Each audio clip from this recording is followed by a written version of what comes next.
Dan satu lagi yang saya selalu tengoklah video ustaz. Yang saya suka yang part yang soal jawab tu. Okey. Yang the end soal jawab. Jadi saya tak pernah tengok ustaz dapat satu jawapan yang tak boleh nak jawab. Mesti boleh jawab on the spot gitu.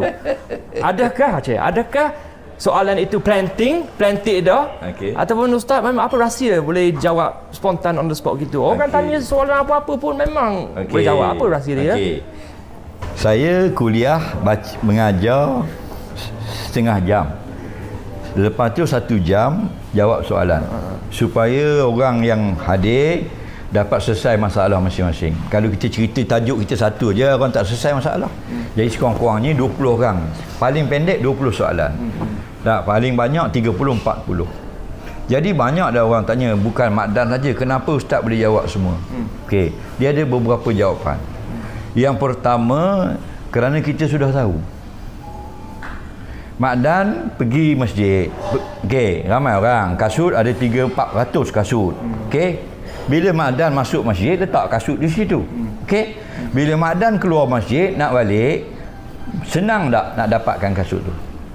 Senang. Nak jumpa. Kenapa senang? Sebab kita tahu kita kenal dah. Begitu saya dengan soalan, benda yang mudah. Yang orang duk tanya hari-hari.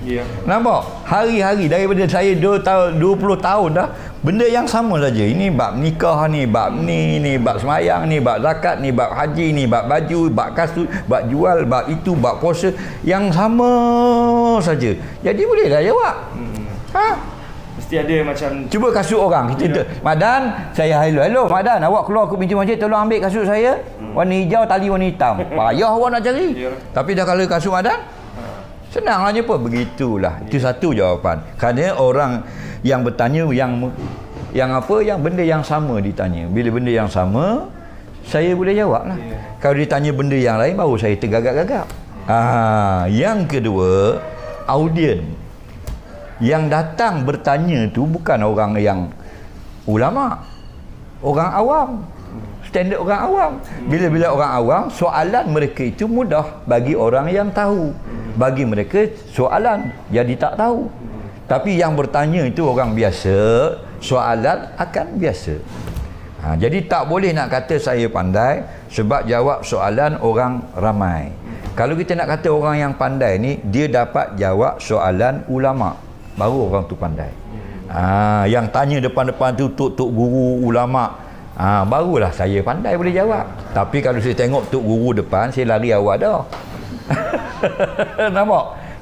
Jadi tidak dikatakan seorang itu pandai jika dapat menjawab persoalan orang awam.